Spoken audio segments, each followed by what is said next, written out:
मुझे पाइली स्वामी भाव मु कौन तुम आटा देखी पारि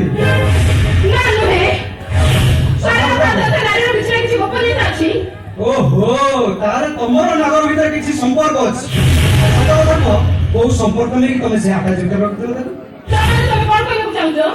कौन भाई से आटा सेटा फोटो रखिलो ओ संपर्क ली हे वसंत अरे बहुत आटा से साइड रखिथिला हे मो हाउडे जदी से फोटोटा पड़ी थांता सता कथा कहूची सेटा को बंधई करी कांथरे टांगी नहीं थांती तमे बंधई करी फोटो टांगी अंतत पक्षे तम जीवांशा समय ता दृष्टि पड़िथिले तम अमानुषिकता दूर हो जाई थांता तमे फोटो रखिबो माळ दबा कमर रास्ता निज कथा से कहीं से फोटो को साइड रखिला तार बाजू कहीं से फोटो बाहर छी छी छी तमर एते चिंताधारा विकृत जेते नागर भाई घरे रहउथिले ताको भाई ए हाथ खाଇବା बाडी दउथली ताकर घर मत दायित्व सब बुझिथिली काई सेते तमे बारण करनथिला तो कथा को बारण करनथिली बोली समर्थन मध्ये करनथिली कोन पैसे फोटो रखिली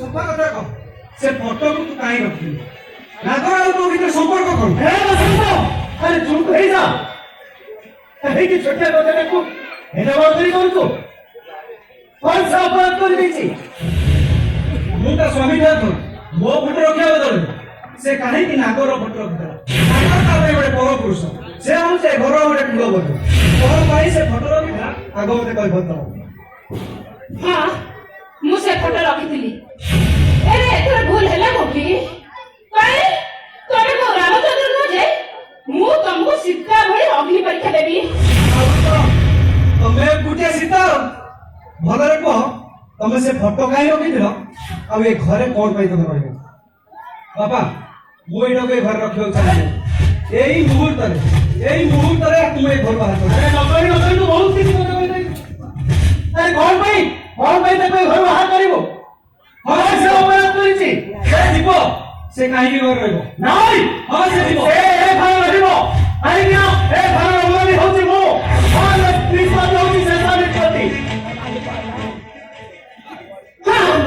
बारंबार कहूची से ए घर रहि करियो काहे कोन कहियार अछि को सॉरी भाई एमिति व्यक्ति कथा करे तुम मत बात ठीक नहीं किंतु भाव तुम एमिति कथा कहबे ना मुझे सही परिबेनी अरे नहीं कोन कहूची तू जब सही न करछु हां मु ताको डिवोर्स दे देबी तू ताको ग्रहण कर दे अरे मुंडा पर खरा बेही गलानी एमिति ओटा असंगत कथा को बहुत देबी दे तो विवेक तो देखते माथा नगरी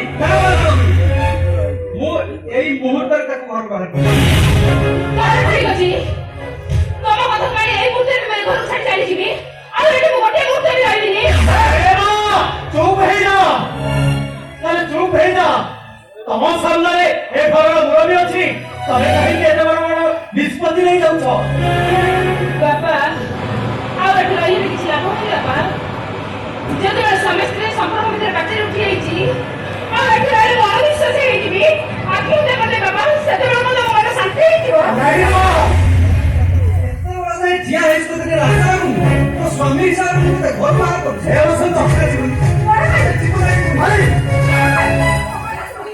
भाई तो चरित्र न नुहति तमे से सबुरा घरे रहू ए मु तो सब घरे रहू सागर भाई ए घर को आसी बागो बहुत तो आसी न दिल ना एठी भाई मो कहबा कथा के बुझे को चेष्टा कर चुप चुप कर तावले मु भाबी मोर मध्ये सेतरे कि चांपा अछि भाई ए भाई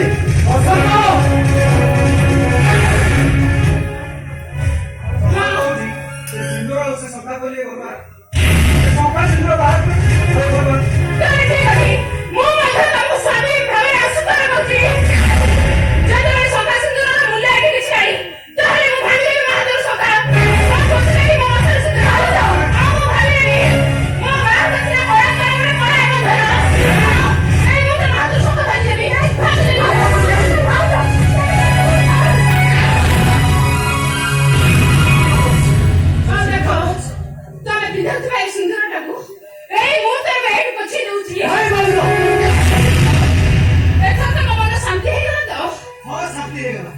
ଆଉ ମୁଁ ଏଇ ମୁହୂର୍ତ୍ତରେ ତୋ ମୁହଁ ଚାହିଁ ରଖୁଛି।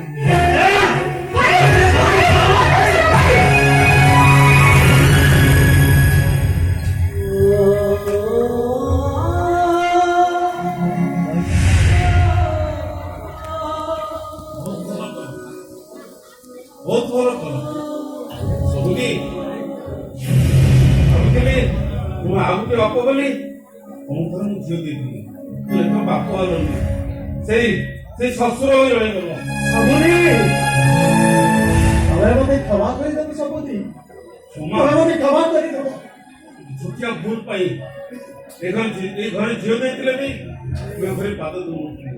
ଆଉ ଯୋଉ ଭୁଲ ପାଇଁ ଝିଅରେ ଏମିତି ଭାଙ୍ଗି ଯାଉଛି ଏବେ ସେ ଭୁଲ କଥା ଆଉ ଗୋପନ ରଖିବିନି। କି କଥା କୋଉ ଗୋପନୀୟ କଥା? ନାଗର ହଉଛି ମୋ ପାଳିତ ପୁତ୍ର। ସବୁନି ନାଗରକୁ ମୁଁ ଅନୁଗୁଳ ଶ୍ରୀମନ୍ଦିର ପାଇ ଆଣିଥିଲି। ଅନ୍ୟ କିଛି ସନ୍ତାନ ଜନ୍ମ ହେଲା ପରେ ତାପରେ ମୁଁ ସ୍ତ୍ରୀର ପିଲାମାନଙ୍କୁ ଅତ୍ୟାଚାର ବଳି କରି ଚାଲିଲି। ମୁଁ ଦେଖି ମଧ୍ୟ କିଛି କହିପାରିଲି ନାହିଁ। ତାକୁ ଘରୁ ବାହାର କରିବା ପାଇଁ ନିଷ୍ପତ୍ତି ନେଇଥିଲି। ଗଲାବେଳେ ତାକୁ 1,00,000 ଟଙ୍କା ଦେଇଥିଲି। 1,00,000 ଟଙ୍କାରେ ସେ ଆପଣଙ୍କର ଅପରେସନ କରିଥିଲେ। ତାପରେ ସମୟ କ୍ରମେ ସେ ରାଜକିଶୋର ବାବୁଙ୍କ ଘରେ ରହିଲା ଏବଂ ଏ ବିନୟର ଚାକିରି ପାଇଁ ସେ ଏକ ଅସମ୍ଭବ ଚୁକ୍ତି କଲା। ତାଙ୍କ ବୟସୀ କନ୍ୟାକୁ 3 ମାସ ପାଇଁ ବିବାହ କଲା। ତାମାନେ ନାତ ବୟସ ରକ୍ତ ଦେଇଥିଲା ସେଟା ନାତ ଭାଇ ନେଇଥିଲା। ତାପରେ ଚେଷ୍ଟା କଲି ସେ ପରିସ୍ଥିତି ପାଇଁ ଆଗକୁ ଆସି ଦେଖିଛି ପଇସା ସମାଧାନ କରିପାରିଥାନ୍ତି କିନ୍ତୁ ଦେଖୁଥିଲି ଉପରବାଲାର ଖେଳଟା କଣ ହଉଛି। ଆଉ ସବୁ କଥା ଆଲୋଚନା ହେଇଗଲାଣି ମୁଁ ବି ମୋ ମନର କଥାଟା କହିଦଉଛି।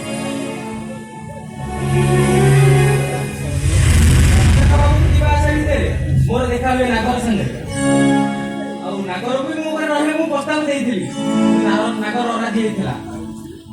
ଆଉ ତମ ଘରର ଦାରିଦ୍ରତା ଦେଖି ବିନୟ ବାବୁଙ୍କ ଯେତେବେଳେ ଚାକିରି ଅଭାବ ହେଲା ପହଞ୍ଚିଲା ମୋ ପାଖରେ ଆଉ ସେ ଚାକିରି ଦେବାକୁ ଯାଇ ତାକୁ ମୁଁ ମୋ ଘରେ ରଖିଥିଲି ମୋ ଝିଅର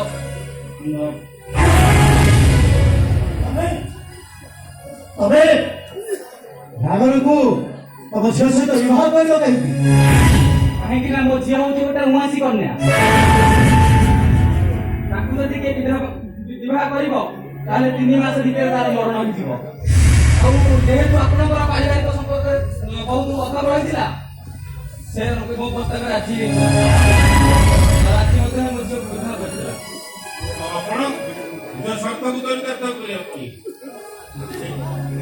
ନିରୀହ ଯୁବକକୁ ବଳି ପକାଇବା ପାଇଁ ପ୍ରସ୍ତୁତ ହୋଇଗଲେ ଏବଂ ତାର ଫାଇଦା ନେଇ ନିରୀହ ଚାକିରି ପାଇଗଲେ। ନାଗର କଣ କଲା?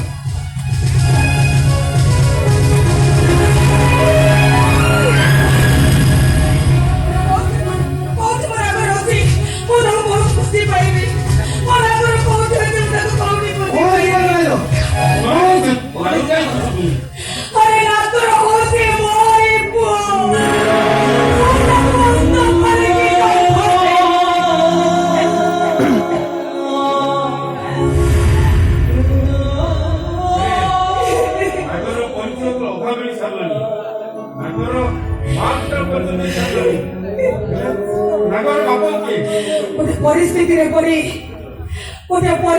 ପଡି ମୁଁ ତାକୁ ନାଗେଶ୍ୱର ମନ୍ଦିରରେ ଶୁଆଇ ଦିଏছি। କୁଆଡ଼େ ଜୀବନରେ ମୁଁ ତାକୁ ଜନ୍ମ ଦେଇଥିଲି।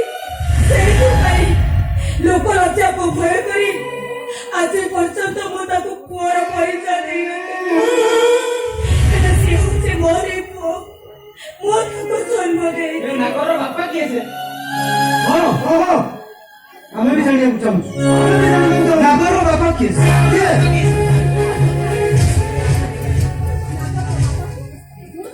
ତୁ ଜାଣିଛୁ?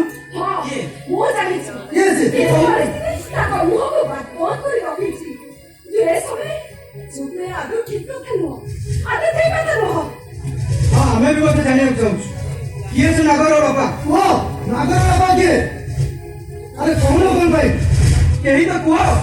ମୁଁ ହଉଛି ସେ ଅପରାଧୀ नागराला बाप्पा तेरे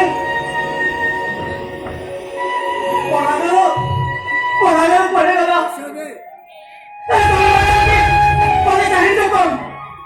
चलो कोणतं नागरिक होती वो नागरिक को खोदी बात